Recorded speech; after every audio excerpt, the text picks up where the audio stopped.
breakfast puppies? This podcast contains adult language and content and is meant for mature audiences. Listener discretion is advised. Good evening. You're listening to The Glitterbois.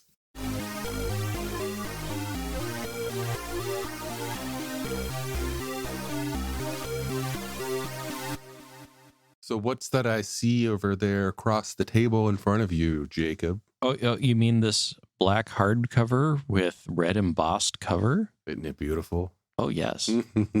This would be my copy of the original Palladium fantasy role-playing game. It arrived in the mail yesterday. I only got it out of the mailbox this morning. I haven't even opened it yet. Ooh. Now open it up and smell it.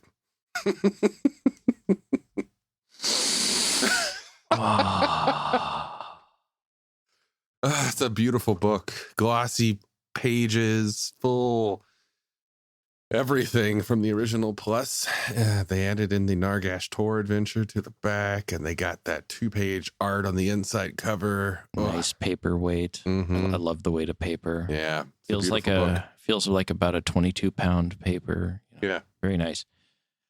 And I will say this: it felt a little bit like a betrayal. Buying a hardcover Palladium book. Oh, I see. Yeah. Because one of the things I always liked about Palladium is they didn't publish in hardcover. They published in softcover. They do special editions in hardcover. And technically, this is a special edition. And I think the ultimate edition that I have is a hardcover. Yeah. They've moved more into that field. Yeah. And I understand why. But for me, part of the charm was the soft cover, the perfect bound, book, yeah. It and that for me is part of what the magic of Palladium was. And while I am very happy to own this, and I will treasure this because, honest to God, one of my favorite. I have gone on the record that I'm not a huge fantasy fan. So I don't feel like I'm betraying anything there. I'm not a huge fantasy fan. I'm going to say it. I'm going to treasure this because it is a certain part of my growing up in the role-playing space that is very important to me. And it's a beautiful, beautiful book. Like you flip open that cover and you look at this beautiful custom art for it of the wolfen staring down the warrior. It's amazing in so many ways. Yeah. And plus, it's a hardcover, which shields the contents. Yeah, nice segue there into our topic of the day, which is shields. Shields in the Palladium combat system. A shield, if you do not know what it is, look it up. You hold it in front of you to block attacks. It's standard fare of a sword and board style fighter. You think fantasy combat, chances are you're thinking about shields in there somewhere. Be it a buckler, a targe, a heater, a round, it's a shield. Shields, unfortunately, in most role-playing games, tend to get the shaft. They are poorly implemented at the best of times. And unfortunately, I kind of feel sometimes that Palladium's base implementation of shields is kind of not all that good at the base level. So, but it's better. We've talked about the combat system. We've talked about parrying and how that works. So a shield is essentially a weapon that you hold that gives you a bonus to parry. The main difference being that a shield is the only weapon that you hold that takes damage every time you parry, which kind of sucks because the shield doesn't provide any better parry bonuses than most weapons. So what's the point of a shield in the Palladium combat system, you may ask?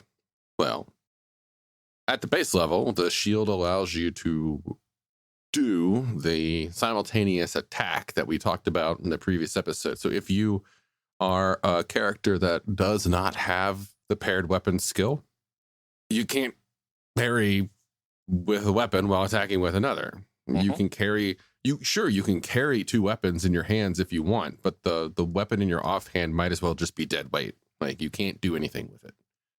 So if you have a shield, though, and you had the proficiency in the shield, then you get a bonus to parry as if it was another weapon.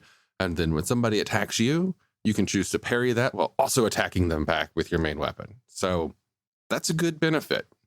Yeah, no. And as someone who has actually dabbled a little bit in medieval martial combat, it's Palladium.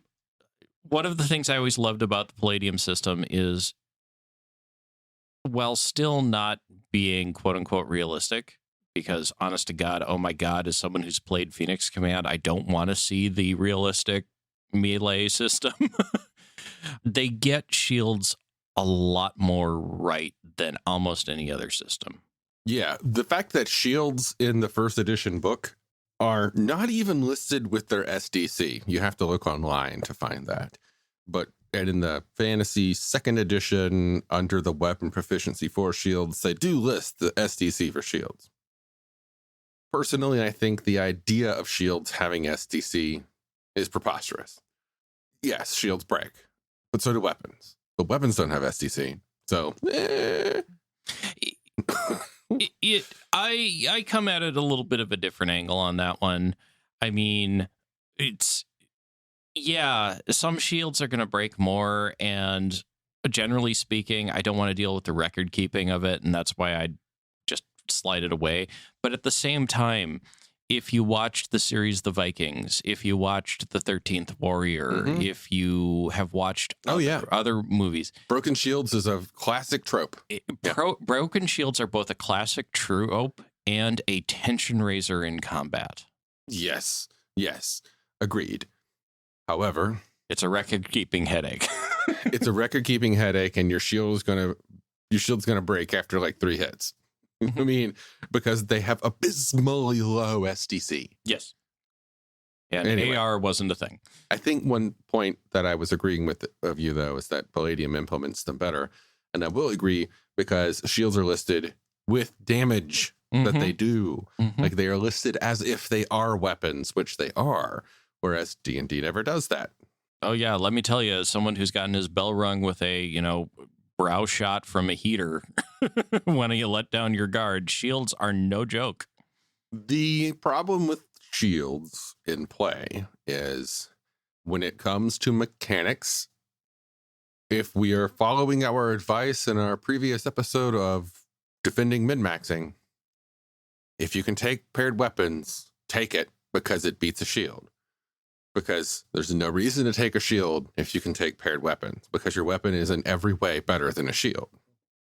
Even though a shield's whole purpose is defending, your weapon's better at defending than a shield. Yep. That is the problem that I have a suggestion on how to solve. Oh, and now I am intrigued.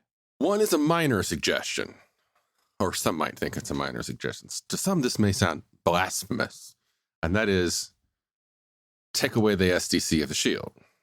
Or another option would be, apply SDC to the shield, but apply it to everything in the game, with the caveat that an item only loses SDC when the item specifically is attacked for the purpose of damaging the item.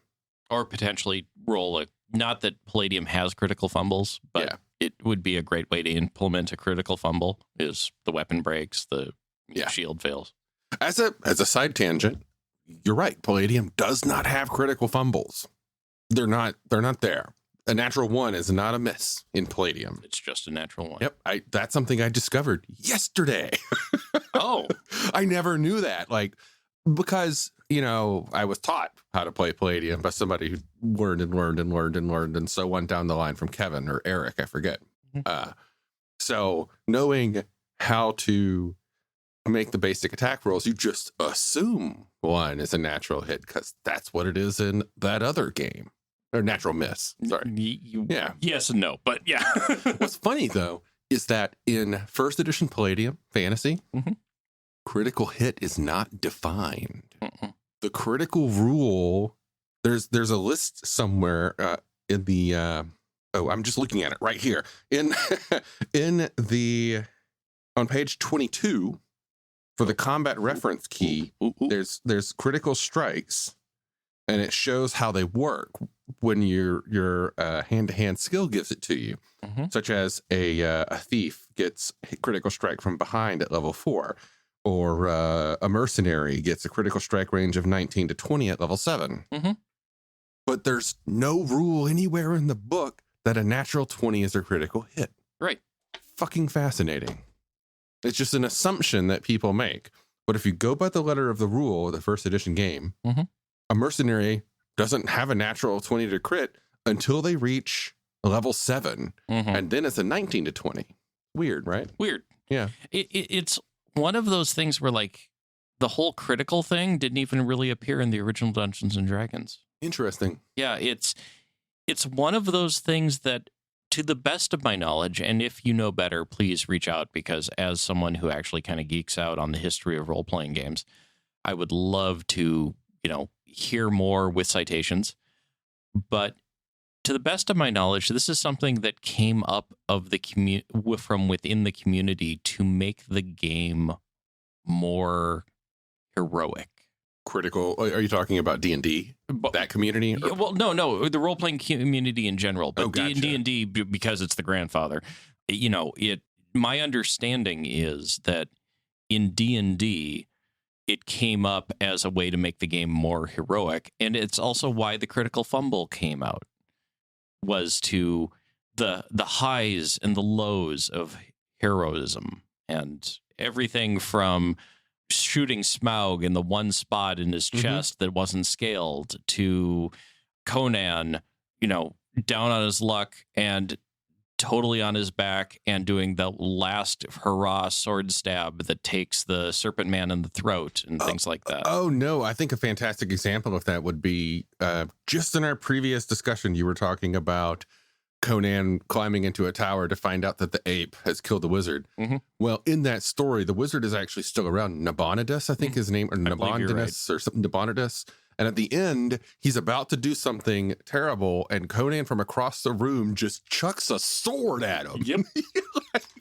Just boom, critical hit. So yeah, we need a mechanic for that. Also, the rules for why throwing swords exist in Dungeons & Dragons in every role-playing game thereafter until 3rd edition. Palladium Fantasy has attack bonuses for throwing a sword built into the skill. Yeah. So sweet. Also, since we're following this tangent as far as we can, the Palladium Fantasy role-playing game, 1st edition, the combat section is 1, 2, 3 pages long. One of the shortest combat sections in any role-playing game ever, other than if you dip into indie narrative role-playing games. So, fun story. Let's look over this strike rule. It's 2 paragraphs, describes how to hit someone. A strike is the attempt to hit an opponent. After the initiative has been determined, the character with the first strike strikes first. The defender may parry or dodge the strike and then strike back. Interesting wording there. Okay. To determine a strike, a 20-sided die is rolled by the attacker. Any roll above a 4, in parentheses 5 to 20, out of parentheses, hits doing damage to the opponent or his armor unless a successful parry or dodge is made. And that is all that is said about hitting someone. Yep. No critical hit rules. Fascinating. Yeah. It's the style of the time.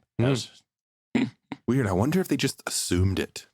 I have heard arguments just go on regarding the critical hit rule, and it's not uncommon that the shields get pulled in on on that as well. So anyway, back to shields. Ending the tangent, bringing us back to what started the tangent, which was I had 2 suggestions for making shields more interesting. The first one was removing the STC, but the second one, and this is how I do it in the games that I run, is do the shields as is and give them the D&D armor bonus as well. Small shield, give them a +1. Large shield, give a +2 to your base AR. That's it. Interesting. Yep. So they get the parry bonus from the weapon proficiency, but now you have a reason to also like hold it in front of you, just adding that armor rating just a little bit, you know? Yeah, I could see that. I could see that. Yeah, I'm gonna have to think on that one. That's a thinker. Yeah. Yeah.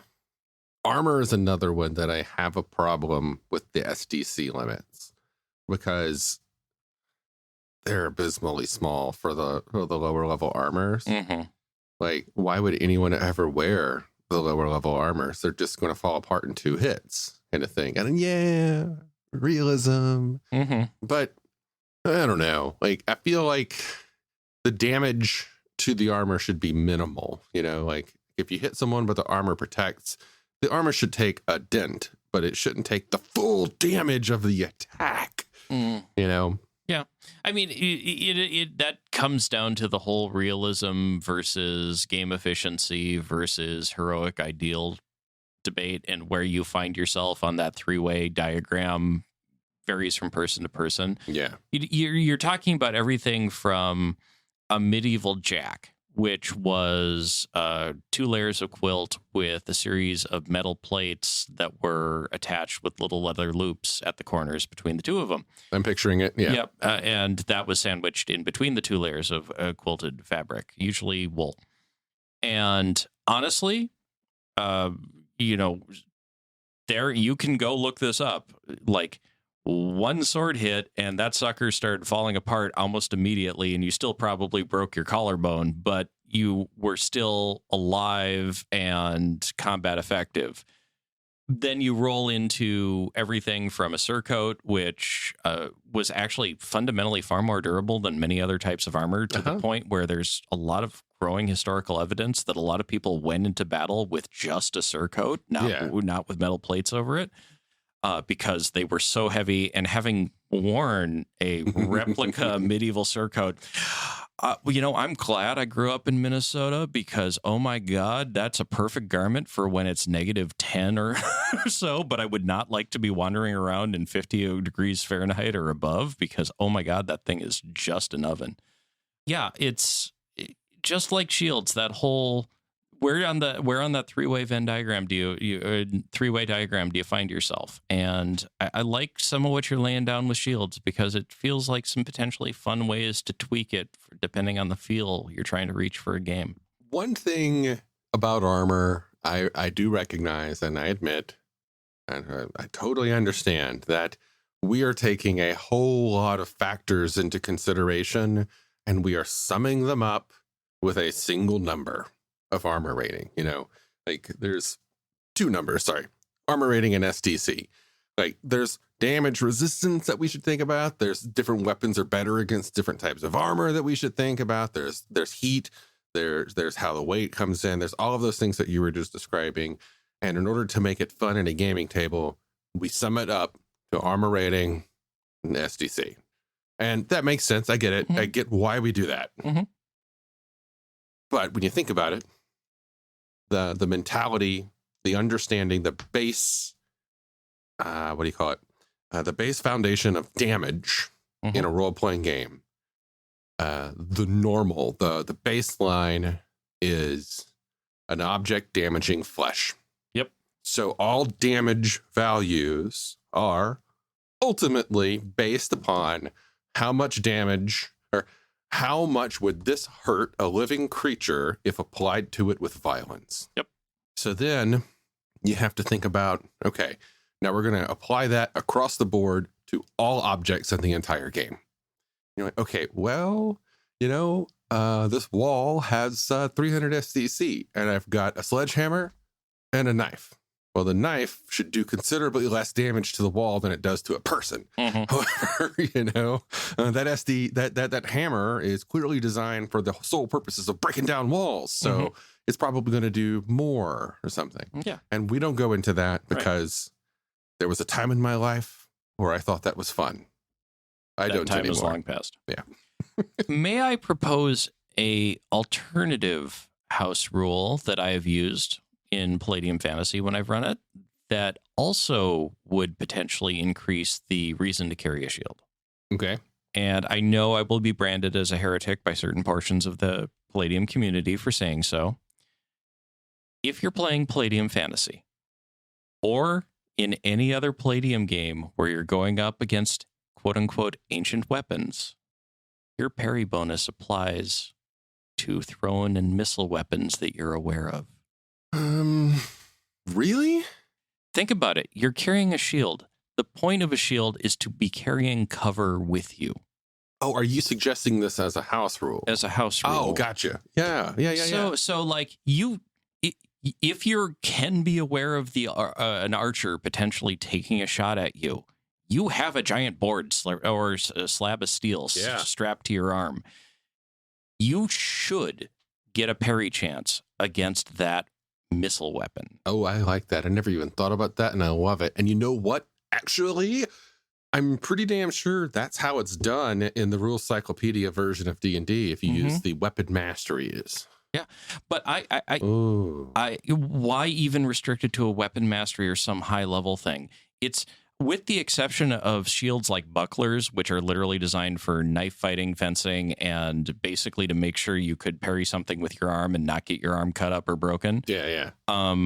Anything larger than that, if someone throws an axe, a javelin, shoots an arrow at you, it's a very quick twitch reaction to get you behind cover suddenly.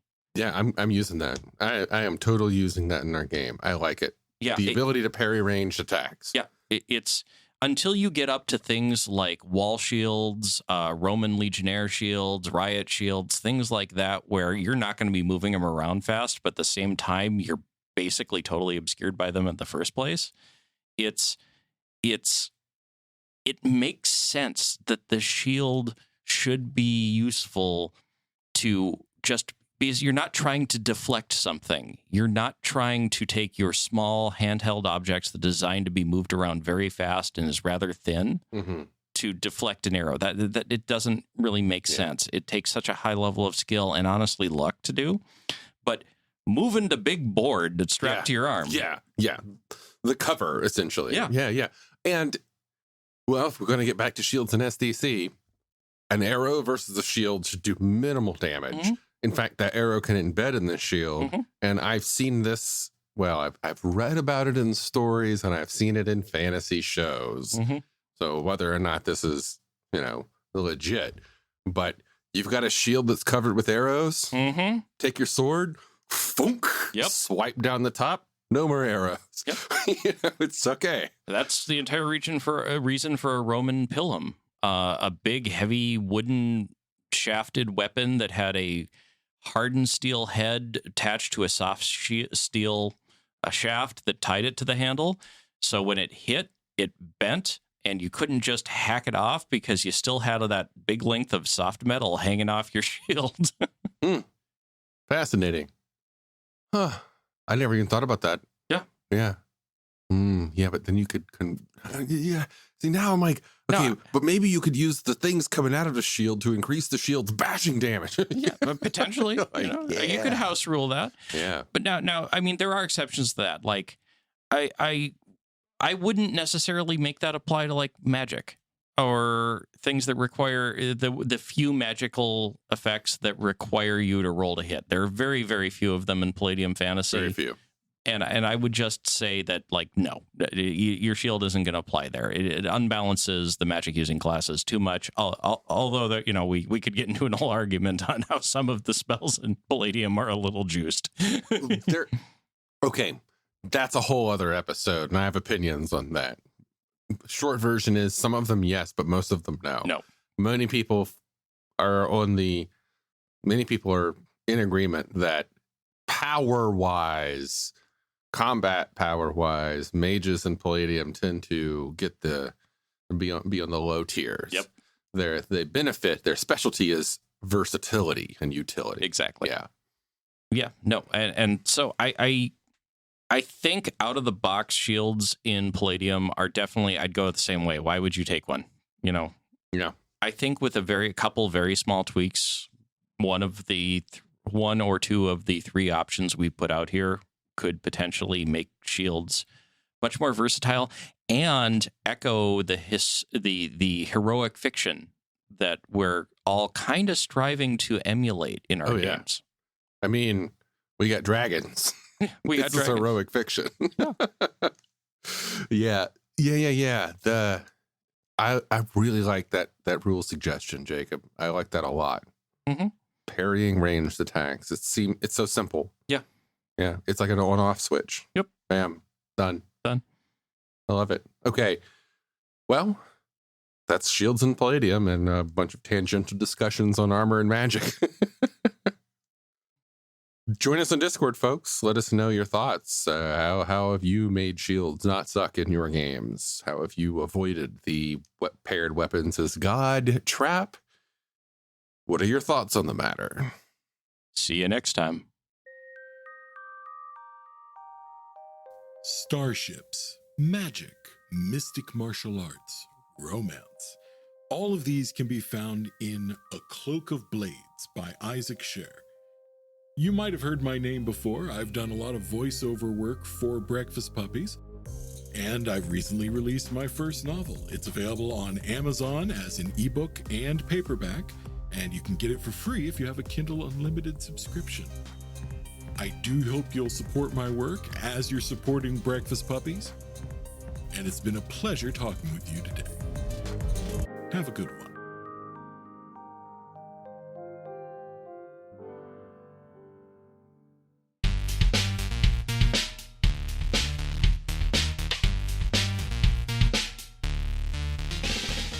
You've been listening to The Glitterbois, a Palladium Books fan podcast. Glitterbois, Rifts, the Megaverse, and all other such topics are the property of Kevin Siembieda and Palladium Books. Please buy all their stuff and help keep them in print and making more games. You can order directly at palladiumbooks.com, and their entire catalog is available digitally at Drive-Thru RPG as well. Our opening music is 8-Bit Bass and Lead by Furby Guy from freesound.org. This closing music is Caravana by Philip Gross, available at freemusicarchive.org. All sound effects used are self-made or acquired via Creative Commons 0 license. If you like what you have heard, find us on Twitter and Facebook as The Glitterbois. That's BOIS. And check us out online at breakfastpuppies.com/glitterbois. And also join us on the Breakfast Puppies Network Discord at breakfastpuppies.com/discord. And if you want to help us out, please spread the word and help us build a community. Thanks again for listening. We'll catch you next time.